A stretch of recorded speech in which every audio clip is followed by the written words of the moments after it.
نن یو بل مسافر چې دی نو هغه د دنیا نه لاړ او دغه د خور واده و د خور او واده وروسته کو لاول به دا هلک راوړي او دغه جنازه به کېږي دغه نه پس به د دې د خور واده کېږي چې ډېره عجیبه واقعه ده دا راغلې ده که نه چې ستاسو شریک کوم زما دا ویډیو پیغام ټول وګورئ چې د چا هم په بهره مسافر دی نو هغه دا ویډیو پیغام ضرور وګورئ ملګرو چېرته چې تاسو ته د هلک ښکاري د دې نوم الطاف دی ملګرو دا په بهر ملکونو کې و که نه او د دې د خور واده و خو دې هر څیز ولا پوره کړو دې کوشش کاوه چې زه خپلې خور له هغه څیزونه واخلم چې دا پرې خوشحاله او دا ډېر زیات خوشحاله و چې ما د خپلې خور هر ارمان پوره کړو ملګرو د هغه چې کله د واده ورځ راغله واده یې شروع شو که نه ملګرو او په هغه پسې جنج راغی نو د هغه نه پس چې دی نو د دې ورور چې دی نو ډېر زیات خوشحاله او خلکو ته یې ویل چې ما خپلې خور هر ارمان پوره کړو او زه نن ډېر زیات خوشحاله یم او نن زما د خور واده دی خو بلکل د خوشحالۍ نه ورته هارټ اټیک وشو او هغه د دنیا نه لاړو دغه نه پس چې کور ته هغه رینګ وشو ولې چې د واده وروسته کوي او دا هلک بلاول دروړي نو د هغه نه پس به دې جینۍ چې دی نو واده کېږي ملګرو نو په دې ویډیو کې موږ له ډېر زیات عبرت دی ملګرو چې چېرته هم ستاسو مسافر نو هغه تنګوئ مه ځکه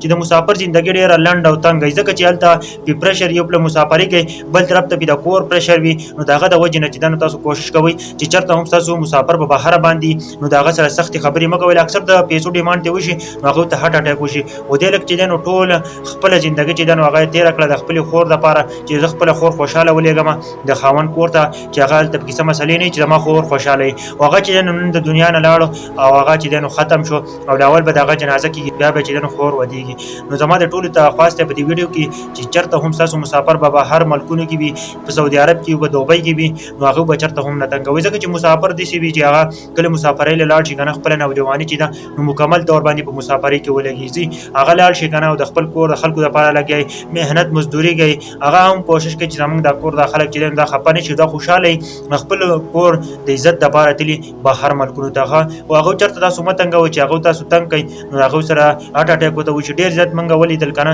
نن دا هلک چې دی نو د دنیا نه لاړو ځکه چې د خپل کور دپاره لګیا او د خپلې خور دپاره لګیا چې هغه واده شي او په صحیح طریقه باندې واده شي چې هغه بل اوس د خوشحاله وي جي دا ویډیو د مسافر ومل چې تاسو شریک کړم زه هم ډېر زیات خفه کړم چې د دې مسافر به نن جنازه وي